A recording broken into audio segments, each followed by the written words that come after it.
And today we have two very, very special guests on with us. We have Ken Midgett, aka Coach, who, if you caught him in the last episode, you kind of know who he is and what he's about. And we also have one of his most recent students, Paige Knowles, with us today. Paige, why don't you go ahead and introduce yourself to our audience so they know who you are? All right. Hi, my name is Paige. I just graduated LCTI in the plumbing and heating lab. I was there all 4 years of high school with Coach. I got a job set up through him with a plumbing company. So, yeah. That's awesome. So what made you decide to go to LCTI? So our schools do tours of LCTI when we're in middle school. So I went on a tour and I thought LCTI was very cool. My parents are real estate investors, so the construction wing kind of interests me more. I decided I wanted to go there and I did. That's awesome. We're going to talk a little bit about, what you learned there and what you took away from it. Curious though, what attracted you most about that school? Trade schools are very different than normal schools. So just the atmosphere and the hands-on work really, it sparked an interest in me, and I don't regret going there at all. Awesome. Ken, why don't you go ahead and give a brief introduction, just in case anybody didn't catch the last episode that you were on? Sure. Well, as Paige just said, I'm going to go backwards here. I'm teaching at Lehigh Current Technical Institute. I'm in my 12th year of teaching there. Prior to that, I owned two successful businesses. And prior to that, got my start in the industry, got my journeyman's, got my master's. And as an educator, I've won 2 national teaching awards, which has kind of projectiled me into the whole podcast thing. So I'm kind of grateful to be able to share the story with everybody. I'm a big advocate of blue collar, and an even bigger advocate of women working in blue collar and being supportive to them. That's kind of it about me. Awesome. Quit bragging. No, I'm kidding. Great accomplishments. And for those of you who have not seen the episode yet with Ken, stop right now, go listen to that, and then come back to this one. So, Paige, I'm curious how you came to decide on the line of work that you did through your 4 years of being at LCTI. Yeah. So the school lets you choose 3 rotations. So you get to try it out before you commit to one. So I already had the interest in construction because of my parents.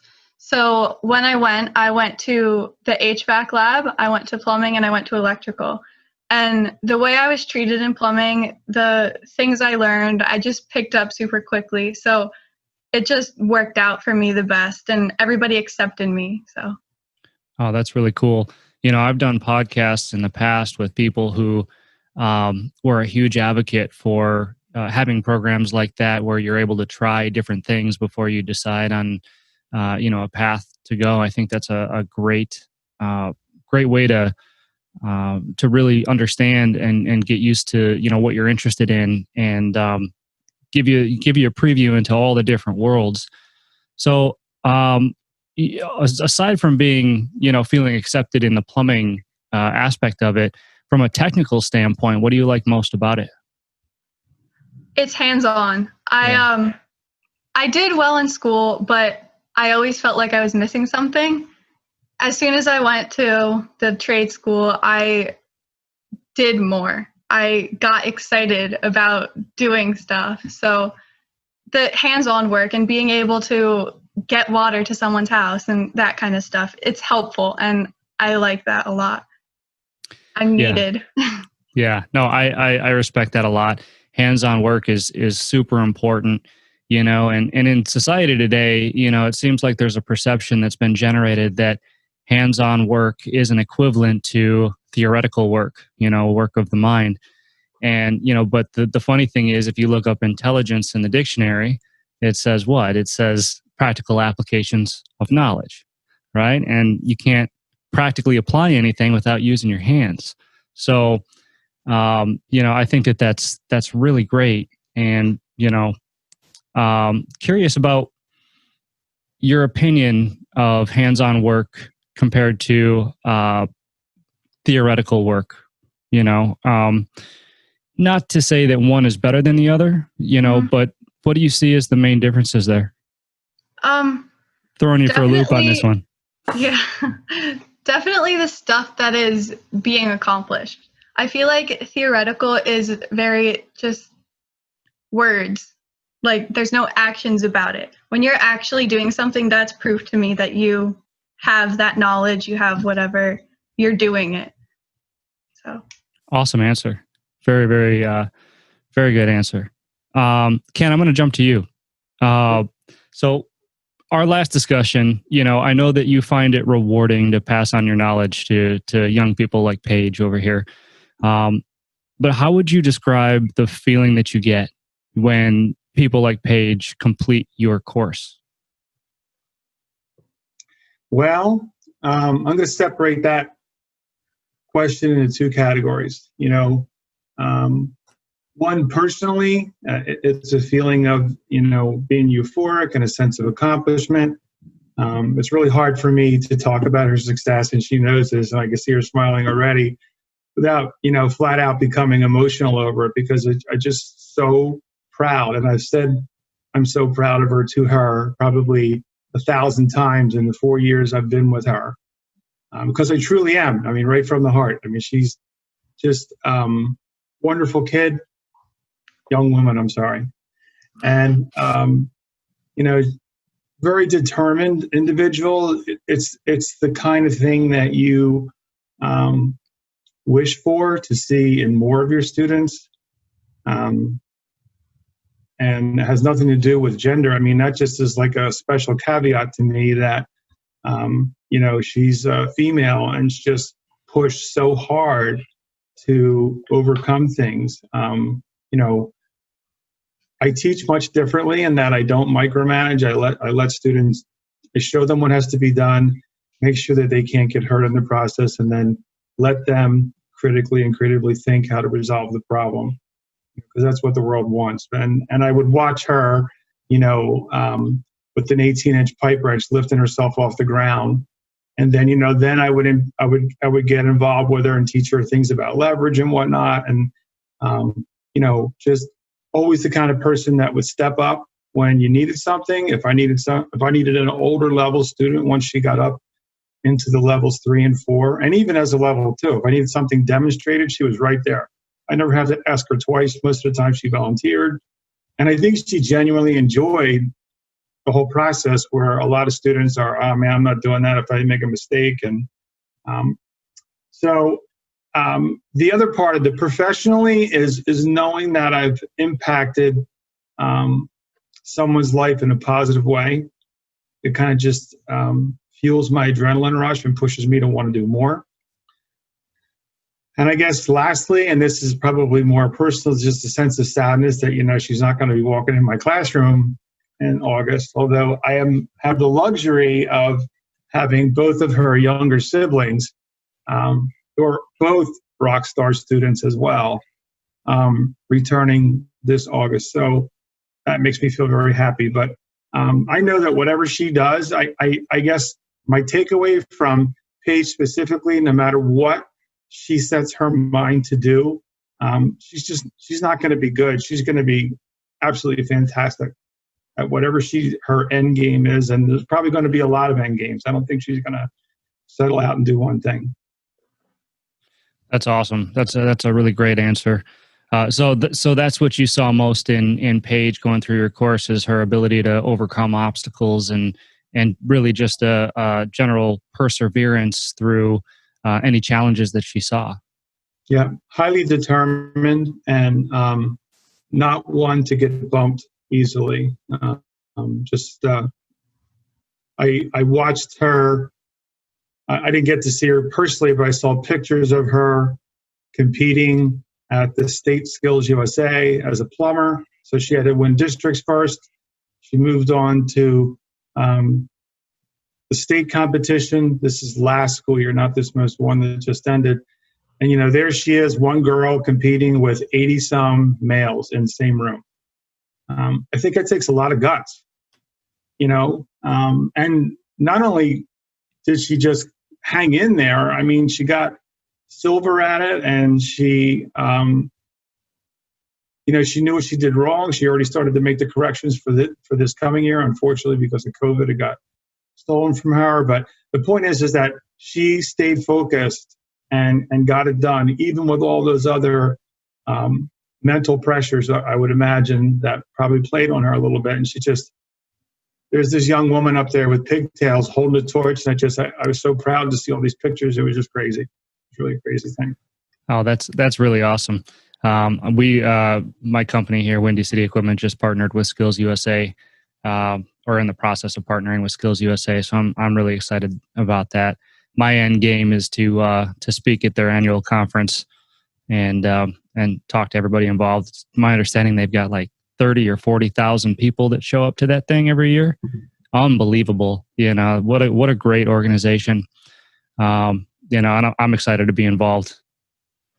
So I'm curious then, that leads me into my next question for you, Ken. You know, what's the most important thing that you aim to instill in all your students? When you say the important thing, I don't think I can hone it in on one thing. I got to give you a couple things. I think first and foremost, and not necessarily in the level of importance of what I'm going to share with you in the next couple of moments, is professionalism.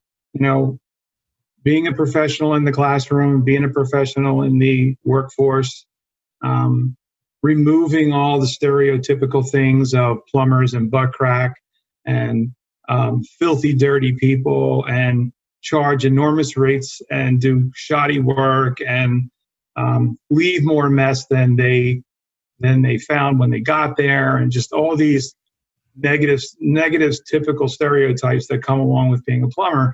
I really tried very hard right out of the gate and in the classroom that's not the way we're going to be.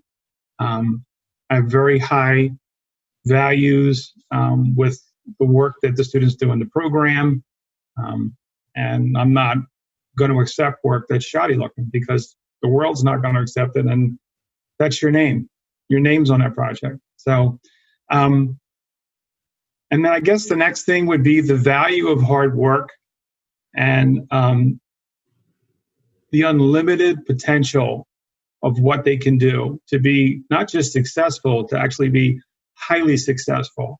You know, having your own gig, working for someone, the myriad of areas that you can go into to be part of this industry and not necessarily turn wrenches. I mean, there's so many places that you can do and so many things that you can pursue and be great at. And I think that I try to make sure that my students realize that, you know, that you're only at the very infancy stages of a career that isn't even assigned yet. You have so much more to learn. And I guess lastly, and because Paige mentioned earlier, she worked for an employer, is them understanding how to meet or exceed employers' expectations. That's a big part of the growth of the program, is that, you know, the word's out that when you hire a student from my program, or if a student comes to work for you for a couple of days on an internship, they're not going to be sitting in the corner twiddling their phone. You know, they're going to be highly engaged and, you know, asking questions and making an effort to communicate with whoever they're working with.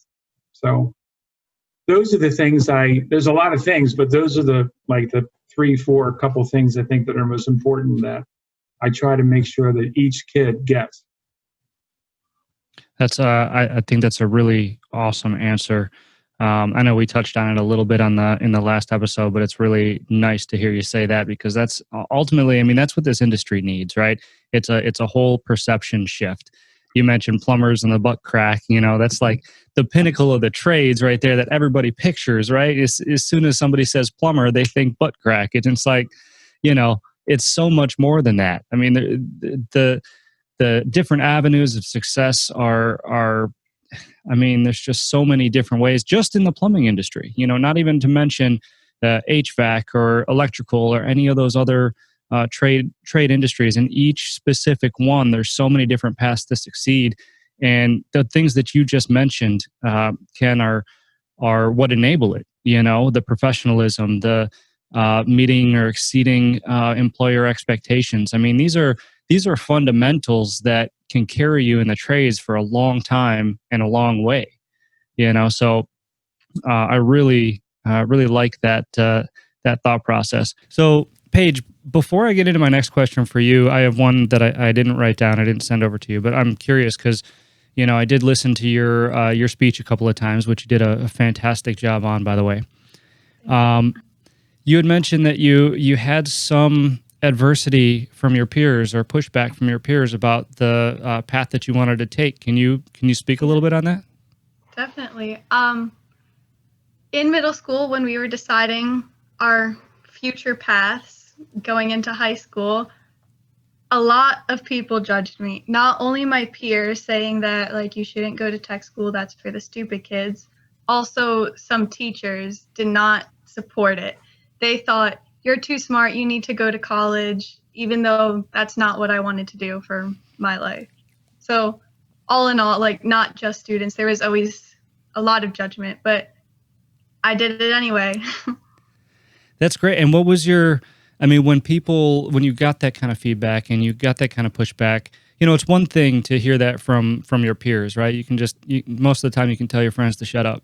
But, when it comes to your teachers, I think that probably makes a little bit more of an impact. So, when people were saying this stuff to you, did you ever waver? Did you ever question it? Or were you just like, no, I'm going to do what I'm going to do. Thank you, but no thank you? There was definitely concerns in my mind because there were so many concerns in everybody else's. Even my parents, when I went home and told them, I'm going to go to tech school for plumbing, they were like, no way, why would you do that? But after you explain it to them, usually they start to understand. And if they don't, like, you just got to brush it off and do you. Yeah. Yeah, that's, I was just curious because that's I think, especially when it comes to women in the trades, right? There's a lot of perceptions and stigmas out there. And I think the vast majority, what's the statistic, Ken? 3 or 4% of trade work is women, something like that? Mm-hmm. Yeah, and that's probably a little bit high. I think it was, if we would have looked at stats maybe 3 or 4 years ago, it's probably a little lower, like in the 2s or 2.5%. Yep, it's low compared to what it could be. Yeah, absolutely. So Paige, from your perspective, and with your age and with you being a woman, what do you think is the biggest barrier, I guess you could say, that that young women have to kind of get over in their mind? Is it just because they think it's a male-dominated industry that they don't belong, or are there other things at play there? There's definitely a lot of things that go through your mind when you're deciding something like this. But honestly, I think the biggest thing to overcome is society already has preconceived ideas of what your life should look like. And if you don't want to follow that, like, you're insane. So it's definitely all the judgment that I have to get over the most. There are other things, like, in my own head that, like, oh, I'm not strong enough, I can't do this, but you just ask for help. People are always willing to help you. You just have to be vocal about it. Yeah, no, and that's a great answer. The preconceived things that society has for everybody. I talk about this a lot, right? It's the idea of success. It's that you need to go to this school, get this degree, so you can get this job, so you can succeed. but nobody asks what your definition of success is. That all fits into their nice little box of success, right? So I'm glad that that you brought that up, because I think a lot of people struggle with it, because they're listening to the people that are supposed to be smarter than them. Of course, these are the people that want what's best for them, but they're also the people that sometimes can't admit that they don't know exactly what's best. They may think they do, but as you and I know, as you know, Ken, that's not always the case. So what are the opportunities that you actually do want to pursue? I know you went, you studied the plumbing aspect of things. Mm-hmm. Are you trying to get into the plumbing field, or is there something else you want to do for the trades? So the answer to this question changes often because I am so young and there are so many opportunities. I can go straight into the plumbing field and get my master's. That was the goal. I wanted to just work and get my master's and start my own business, which I still think is a good possibility for my future. But there are many more opportunities that have started opening up for me about being a trades advocate and getting more people involved than just me. So I'm trying to follow those. I got scholarships, so I'm taking public speaking courses so that I can learn how to bring more people into the trades and be an advocate for all that. That's awesome. I mean, two very, very rewarding paths that you have available to you.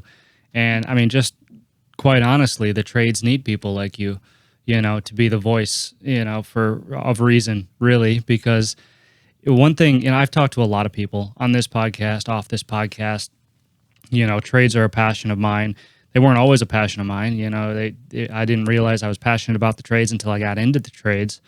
But, one thing that I have noticed is, because I'm all about change, right? I'm all about this shift in perception and to let people know the opportunities that exist. But when the perception is, like you said, your friends, trade school is for stupid kids. That's a perception that it's one thing if I say it. It's one thing if Coach over here says it, but if they hear that from somebody, from their peer, from somebody their age, or if they're women from another woman, I think it makes that much more of an impact. So the fact that you're even considering, being an advocate for the trades at this age is, I think, fantastic. And if you decided to pursue that route, I think that your impact could be absolutely huge. So anyway, Ken, let's jump to you. So as long as we're on the topic about women in the trades, I'm curious about the advice that you give to your students, right? And if it differs between the young men and the young women in your classes, as far as what advice you give to them about pursuing a career in this line of work. I would say that the advice is pretty close between genders.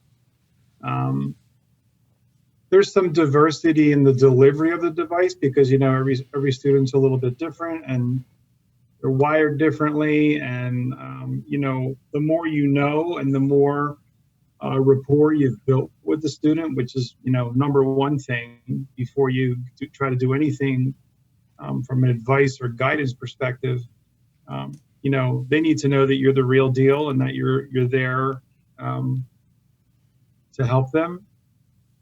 So knowing the student first is most important, and then the delivery is what becomes diverse. But the message is, back to one of the other questions you asked me is it's untapped what you can do, right? So your job here with me is to try to determine, is this going to be one of the things that you're going to do? Are you going to go turn wrenches? Because you're going to get to do a lot of that here, or do you see yourself in the commercial aspect? So we talk about all the different diversity within the industry over and over and over again. This message is communicated in theory, as a group and one-on-one.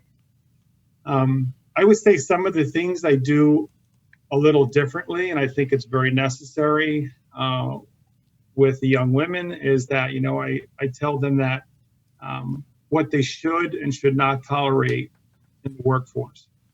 And just have, absolutely zero tolerance for it. Go climb back in your hole type attitude towards an inappropriate. And I'm not even talking about inappropriate from a sexual way. I just mean like, you can't lift something, so what? Who cares? What does that mean? You can't lift this. So what?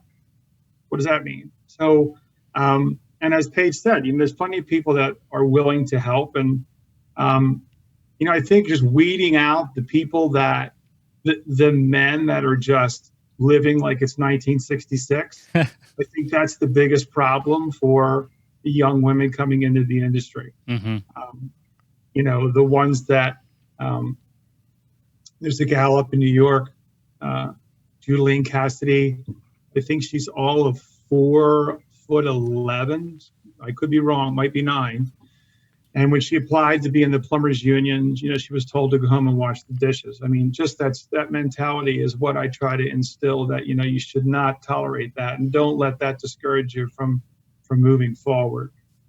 Some of the other things I've done for the girls that I think has been helpful is when I was out at Indianapolis in October of 2019, I had the luxury to network with a lot of women plumbing business owners through the NAPHCC. So I got connected with quite a few of them.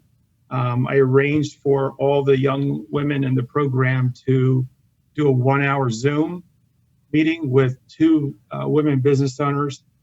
And I arranged it as such that I got all the technology side out of the way, and then left a female instructional aide in the room, and then got out of there and gave them the autonomy to have the type of conversations they wanted to have. So, I know that if I would have stayed there and they wanted to talk about pregnancy as an example, they probably wouldn't do that if I was in the room. So I made it a point to deliberately get out of the room so they would do whatever questions they wanted to ask. They also were in the room with me in another one that I did. I served as a panelist with the NAPHCC.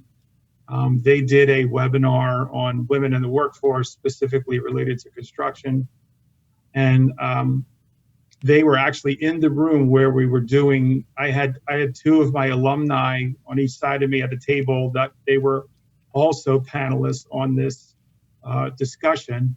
And then all the high school young ladies were behind me, and they were actually typing questions in and were engaged with this whole webinar. So they got to ask things that maybe they wouldn't ask me, or they wanted to get a different opinion on a question that they did ask me. So I think they just need to have those opportunities to see and speak with people that are in a position that they could someday be in. I like that. I like that a lot, and you clearly are doing a lot for women in the trades. I'm curious, for my own knowledge, you said you've been teaching for 12 years now. Have you seen an increase in the volume of women taking your courses over the years? It's went up. It was at 6 till this young lady decided to graduate. And I have to hope that some more can come in. But yes, it's always kind of been like 4, 5, 6, 4, 5, 6, 4, 5, 6. I'd love to see it be 10. Mm-hmm. But, I can't make them sign up. They have to want to do it. Well, once Paige starts screaming this stuff from the rooftops, I think we'll have a better chance. Right.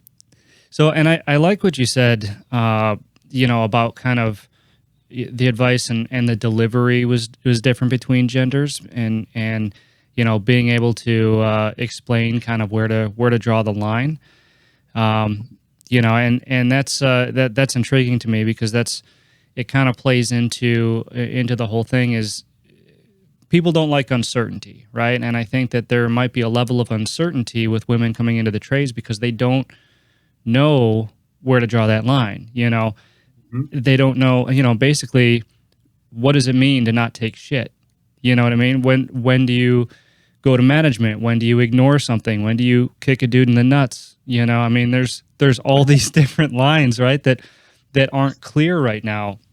And I think that if we could clear those up a little bit, it may provide a little bit more sense of security, for everybody to be comfortable in the trades. Because, that type of behavior, whether it's a man or a woman coming in, and you talked about like the 1960s mentality, the 1960s mentality also was, it didn't matter if you were a man or a woman, you're young and you come into the trades, there's like an initiation process, right? You're going to take shit no matter who you are. And of course, as far as women are concerned, that was like unheard of, in the 60s. So of course that would be worse. But there's all these different barriers that need to be addressed. And I think that if we were able to define them a little better, we might have a better chance of getting more women interested, or at least comfortable with the idea. Mm-hmm. So this is the question, Ken, that I wanted to ask you last time, and we didn't have enough time. But how can the CTE programs help, and how does somebody participate in them? I don't know much about, I didn't go to one, so I don't know much about how they work, or how to get in, or how, from either side, an employer standpoint, if an employer wants to get involved, or from a student standpoint, if a student wants to attend. How does that process work? Okay, it varies. I'm going to kind of give you Pennsylvania's method, because it varies from state to state. There isn't really national guidelines, and there's a lot of variation with how CTE is taught across the country. Sometimes it's taught in a technical high school. Sometimes it's in a school like ours, which is all CTE, and we do have the academic complements within our school. So there's a lot of variation there, right? But, first, that contractors need to understand is that before you get involved and you start to go down this path, if the program's running correctly in the school, hiring someone from the program, you have a leg up, right, with that student versus hiring someone just off the street, right?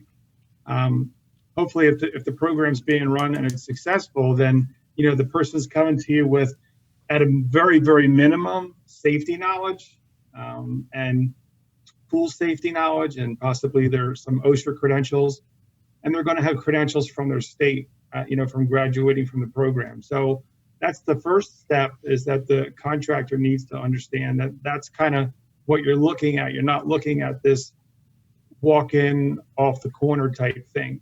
So these are things that contractors can do to become involved. Josh, you just said you got involved with your Skills USA, and that's a good step. I'm telling you, that's getting you right, and that's not just a good step for your local area. That's a good step for like a much bigger region, because Skills USA is broken down into districts, which are several areas within 2 or 3 or 4 counties, and then there's the state level, and then there's the national level. So you're getting a big chunk in there, depending on what level you decide to participate in. But I would recommend, at a minimum, you participate at the district level. And what does participation look like? Skills USA always needs judges, right? So from how does somebody ice a cake, to how does somebody do CPR, to how does somebody solder a joint, to how does somebody run a recovery machine, all those competitions are there.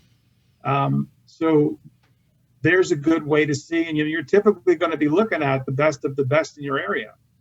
So why not give them your business card right at the end of the competition? You're allowed to do that. Pennsylvania has what's called an Occupational Advisory Council, which the teacher in the program is responsible to maintain the membership. Mine is very large. I'm in the 40s, and the average is probably 10 members. So that is the direct link for the contractor to become involved with the teacher, the program, the curriculum, to know what the program is producing, to know what's expectations are, to know what the completion exams look like. And speaking of completion exams, in Pennsylvania, seniors take a test called a NOCTI, NOCTI, at least for most of the trades, not the entire CTE school. There's different certifications that are involved depending on what the program is. So Precision Machine, as an example, they have a different test. It's named differently. But they always need proctors for those tests. Teachers are not the proctors deliberately because the test is proprietary and they don't want teachers seeing what's on the test and what the right answers are. So there's another opportunity to become involved with the school and the program. Many times at the state level, in most states, curriculum development are always looking for contractors and what are referred to as subject matter experts to participate in curriculum. Like my curriculum gets reviewed every 3 years. They really like it when they have contractors there instead of just all teachers, because they put a different level of insight on what should be taught and what should be taken out of the curriculum, as far as keeping it up to date. Many schools have grant committees. So you may have heard or seen it in press. One of the biggest grants are called the Perkins, PERKINS. That's probably one of the largest educational grants, and it's by far, I think it's the largest. I could stand corrected with this. Career and technical education grant, right? So they have committees in the schools, and they usually want contractors to sit on those committees, kind of to steer, what's the newest thing that's happening, and what should we be looking for, and how much should we ask for, and why. So this is all part of the criterion that goes into the grant writing. Donating materials and used materials to schools. So I'd like to be able to have my students at least see what 2.5 and 3 inch steel pipe looks like, and maybe have to thread it just one time with a machine. It's really stupid for me to go buy a 21-foot stick of 2.5 inch steel and just let them all chop it up when a contractor could donate a couple 4 and 5 foot pieces, and we could get the same thing accomplished. Coming into the school and speaking to students is a big deal. Students need to hear how contractors talk and what they are looking for, what are hiring expectations.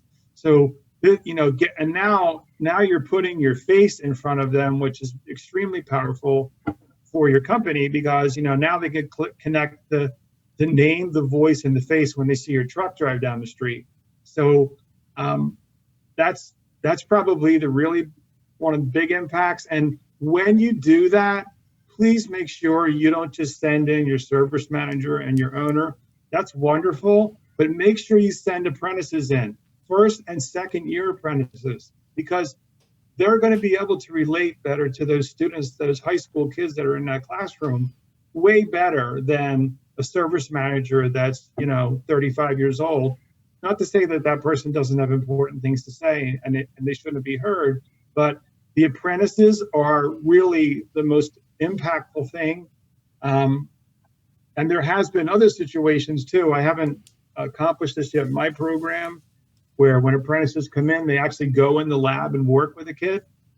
Extremely valuable to the student to feel what that's like, to have that, and to see that they have already what it's like to see that somebody other than me as a teacher has 100% mastered a skill. Yeah, no, that's incredibly insightful, and like you said, I'm sure that it varies a little bit from state to state and region to region, but I think that is some great information for anybody listening who does want to get involved, with something like this. And I'm curious, Paige, off of what Ken said here, was it in apprentices that made a big impact with you? Did you have that opportunity going through these courses? Definitely I got a little more because girls in general need, like, we talk to more females within the trades because the rest of the guys just saw the guys and they're used to it. Connecting with anybody who is in the potential future that we would want is great because there are doubts, and talking to someone who tells you it's going to be okay really validates the point that, like, it will be okay. So talking to females specifically, but really anyone, and seeing them succeed in the trades really helps and makes us more committed to that path. Does it help that they're younger and they, for lack of a better term, speak your language, JK, LOL, all that stuff? Yeah. Just kidding.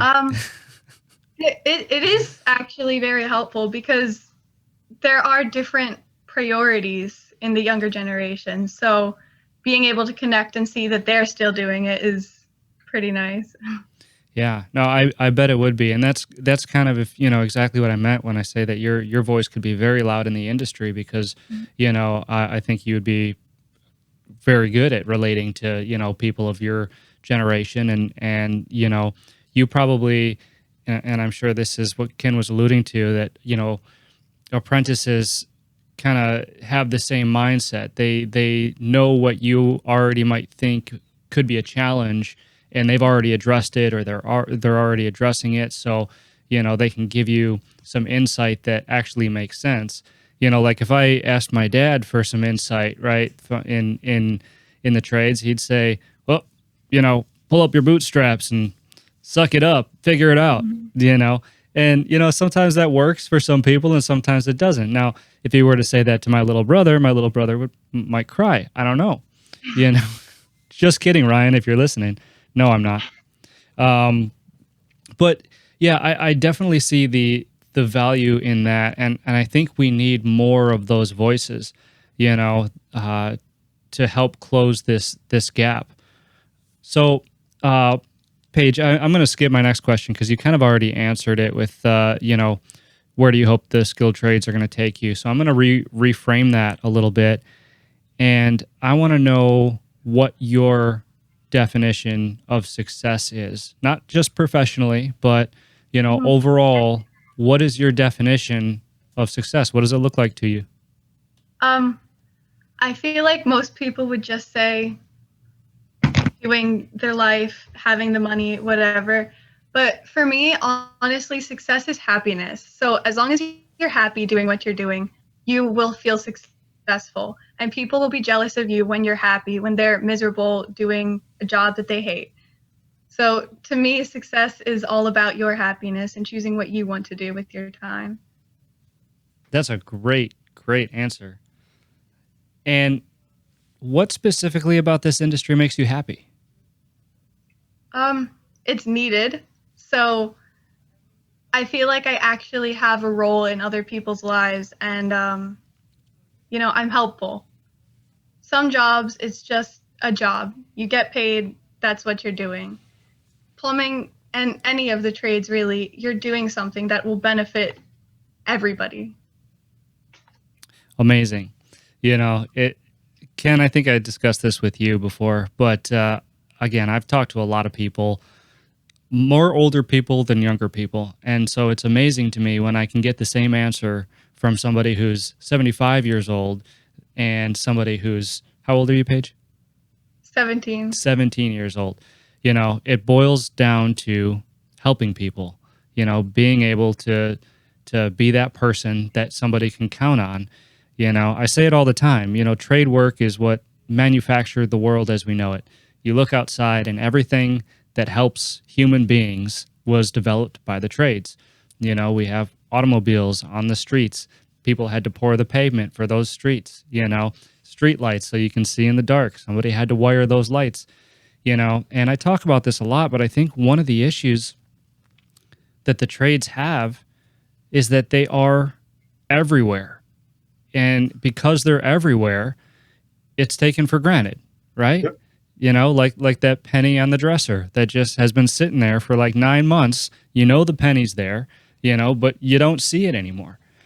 I think that a lot of people have that, kind of look at the trades that way. They're scrolling through their phones, or they're getting in their cars every day, or hopping in their Ubers, or whatever, and they don't stop to think what it took to make that stuff, to provide the electricity for the phones, to run the wire for the internet, to provide the water, right, for taking a shower, washing your hands. I mean, it's all connected, and it's all about advancing the human race, for lack of a better term. I think it's one of the most rewarding career paths that anybody could take. So that being said, Paige, I got one more question for you. Mm-hmm. And I'm really glad that you're on the show, because I was hoping to be able to ask somebody this. But what is the most important lesson that Coach here taught you? Oh my God. Yeah. It's actually really hard to decide, because he has helped me grow so much from where I started. Definitely, I think everybody could say that he has helped us become more professional, build our professionalism, how to network, how to be comfortable around people, but still do a good job. He's taught us our self-worth. He's taught us to grow and to not let anybody else bring us down, because you are worth it. And obviously, if you weren't, you wouldn't be doing it. He's taught us a lot, but that's probably the most important one to me. Some powerful words there, Coach. No wonder why you're so proud. Cry. Is it going to work? I know. No. It gets close for sometimes. No, that's really, really awesome, and I think it just speaks to how rewarding that what you're doing actually is, Ken. You're inspiring people like Paige to make some real changes in the industry, but not only in the industry, right? To themselves, and to realize the kind of success that can be found out there by their own definition through the path of the trades. I mean, nobody talks about that. Nobody. That's why we're in the issue that's why we're in the the place that we are today. Nobody told me about that. My counselors, kind of like you, Paige, my teachers and counselors were, hey, you get good scores in your tests. What college are you going to? I'm not going to college. Well, maybe you should step into my office and we should have a talk. Well, no, you know what? You step into my office. Let's have a talk. But and granted, when I decided not to go to college, it wasn't because of the trades. I didn't find out about the trades till later, but the fact remains is that, we're all being kind of pushed into a single narrative, into a machine that everybody thinks is the best path to success. And it's just not true anymore. Maybe once upon a time, a college degree meant the world, but today it's a whole different story, and it costs what now? Yeah. If you haven't read my book yet, Paige, you might find it interesting. Yeah. I break down a lot of that information about college and careers and opportunities and stuff. But yeah, I mean, the average tuition for an in-state college is $25,000 a year, including room and board. That's $100,000 if you make it through all 4 years, which 60% of students don't, so there's just a lot that goes into it, and I'm not going to go down the college path, because then I'll start talking my own for another hour and a half, and we don't need that. So, is there anything else that either of you want to add before we wrap this up? Anything that you want people to know? Let's start with you, Paige. Is there anything that you want to tell people? To anybody listening, if you're already in the trades or not, don't be afraid to let other people know how you're feeling and bring more people into it, honestly, because we need it, and people are too afraid of what the bad things would be rather than looking at the positives. Good advice. Very good advice. Coach, what do you got? I guess, I don't know what the audience demographics is, but, if there's a 7th or 8th grade parent listening, college isn't the only choice for your kid. Get him or her involved and go toward the school. And even if the school's not available, even if there isn't a CTE school in your area, it still does not mean that that you have to take the college choice. There's so much things that this trade has given me, and now look in the stage of my career as a teacher. There's been so much that has given back to me.